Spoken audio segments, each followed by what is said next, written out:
These are graphic examples of of neglect.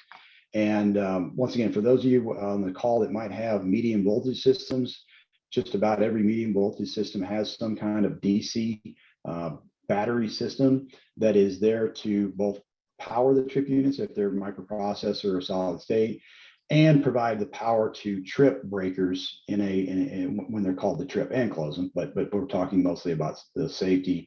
And so once again, if this battery system, and you can obviously see if anybody's ever popped the hood on your car and you see a battery system like this in your car, you kind of know why your car's not starting, right? So same thing here. Once again, a graphic example of a battery system that's been really neglected. But if this battery system is not working properly, then all of the breakers that are relying on it, all the protective devices that are relying on that to trip, ain't going to happen. And once again, when the breakers can't trip, your art class study is out the window. It's invalid.